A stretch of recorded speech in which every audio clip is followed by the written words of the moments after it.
कई साल पहले 4 घनिष्ठ दोस्तों ने एक ही स्कूल में एक साथ बोर्ड तक पढ़ाई की। जहां वे रहते थे उस शहर में सिर्फ एक ही अच्छा होटल था। बोर्ड परीक्षा खत्म होने के बाद उन चारों दोस्तों ने तय किया कि हमें उस होटल में एक साथ चाय नाश्ता कर कुछ पलों को साथ बिताते हुए उसे यादगार बनाना चाहिए। उन चारों ने मिलकर मुश्किल से 40 रुपये जमा किए। रविवार का दिन था। 10:30 बजे वे चारों साइकिल से उस होटल में जा पहुँचे। दिनेश, संतोष, मनीष और प्रवीण चाय नाश्ता करते हुए एक दूसरे से बातें करने लगे। कुछ देर बाद उन चारों ने सर्वसम्मति से ये फैसला किया कि आज से ठीक 50 साल बाद हम 1 अप्रैल को इस होटल में फिर मिलेंगे। तब तक हम सबको बहुत मेहनत करनी चाहिए और यह देखना बहुत ही दिलचस्प होगा कि जीवन में किसकी कितनी प्रगति हुई। जो दोस्त उस दिन सबसे बाद में होटल आएगा उसे ही होटल का बिल चुकाना होगा। उनको चाय नाश्ता परोसने वाला वेटर कालू ये सब सुन रहा था। उसने कहा कि अगर मैं यहाँ रहा तो मैं भी इस होटल में आप सबका इंतज़ार करूँगा। आगे की शिक्षा के लिए चारों अलग अलग हो गए। दिनेश के पिता का ट्रांसफ़र होने पर वह शहर छोड़ चुका था। संतोष आगे की पढ़ाई के लिए अपने चाचा के पास चला गया। मनीष और प्रवीण को शहर के अलग अलग कॉलेजों में दाखिला मिला। कुछ वर्षों बाद मनीष भी शहर छोड़कर चला गया। दिन, महीने, साल बीत गए। 50 वर्षों में उस शहर में आमूल-चूल परिवर्तन आया। शहर की आबादी बढ़ी। सड़कों, फ्लाईओवर, गगनचुंबी इमारतों ने शहर की सूरत ही बदल दी। अब वह होटल 5 स्टार होटल बन गया था। वेटर कालू अब कालू सेठ बन गया और साथ ही होटल का मालिक भी। 50 साल बाद निर्धारित तिथि 1 अप्रैल को दोपहर में एक लग्जरी कार होटल के गेट पर आई। दिनेश कार से उतरा और लॉबी की ओर चलने लगा।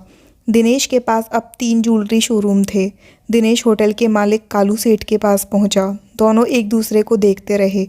कालू सेठ ने कहा कि प्रवीण सर ने आपके लिए 1 महीने पहले ही एक टेबल बुक किया है। दिनेश मन ही मन सोच रहा था कि वह उन चारों में आने वाला पहला था, इसलिए उसे आज का बिल नहीं देना पड़ेगा। 1 घंटे में संतोष भी आ गया। संतोष शहर का बड़ा बिल्डर बन गया था। अब दोनों बातें करते हुए दूसरे मित्रों का इंतज़ार कर रहे थे। तीसरा मित्र मनीष आधे घंटे में आ गया। उससे बात करने पर दोनों को पता चला कि मनीष बड़ा बिजनेसमैन बन गया है। तीनों मित्रों की आंखें बार बार दरवाजे पर जा रही थीं। प्रवीण कब आएगा? इतनी देर में कालू सेठ ने कहा कि प्रवीण सर की ओर से एक संदेश आया है। तुम सब चाय व नाश्ता शुरू करो, मैं आ रहा हूँ। तीनों 50 साल बाद एक दूसरे से मिलकर खुश थे। घंटों तक हंसी मजाक चलता रहा, लेकिन प्रवीण नहीं आया। कालू सेठ ने कहा कि फिर से प्रवीण सर का मैसेज आया है, आप तीनों अपना मनपसंद मेन्यू देखकर खाना शुरू करें। तीनों ने खाना खा लिया तो भी प्रवीण नहीं दिखा। बिल मांगते ही तीनों को जवाब मिला कि ऑनलाइन बिल का भुगतान हो चुका है। शाम के 8 बजे एक युवक कार से उतरा और भारी मन से निकलने की तैयारी कर रहे तीनों मित्रों के पास पहुंचा। तीनों उस आदमी को देखने लगे। युवक कहने लगा, मैं आपके दोस्त प्रवीण का पुत्र रवि हूँ। पिताजी ने मुझे आप सबके आने के बारे में विस्तार से बताया था। उन्हें इस दिन का बहुत बेसब्री से इंतज़ार था, लेकिन पिछले महीने एक गंभीर बीमारी के कारण उनका निधन हो गया। उन्होंने मुझे आप लोगों से आज के दिन कुछ देर से मिलने के लिए कहा था, ताकि आप लोगों को ये तुरंत मालूम न पड़ जाए कि उनका निधन हो चुका है। उनका मानना था कि ये जानकर आप सबको बहुत दुख होगा और तब उनके दोस्त हंसेंगे नहीं और वे इतने अरसे के बाद एक दूसरे से मिलने की खुशी भी खो देंगे। इसलिए उन्होंने मुझे देर से आने की सख्त हिदायत दी थी। उन्होंने मुझे उनकी ओर से आप सभी के पैर छूकर गले लगाने के लिए भी कहा था। ये कहते हुए रवि ने अपने दोनों हाथ फैला दिए। आसपास के लोग उत्सुकता से इस दृश्य को देख रहे थे। उन्हें लगा कि उन्होंने इस युवक को कहीं देखा है। रवि ने फिर कहा कि मेरे पिता एक आदर्श शिक्षक बने और मुझे पढ़ाकर कलेक्टर बनाया। आज मैं इस शहर का कलेक्टर हूँ। सभी चकित थे। कालू सेठ ने कहा कि अब 50 साल बाद नहीं, बल्कि हर 50 दिन में हम अपने होटल में बार बार मिलेंगे और हर बार मेरी तरफ से एक भव्य पार्टी होगी। सभी ने एक दूसरे को गले से लगा लिया।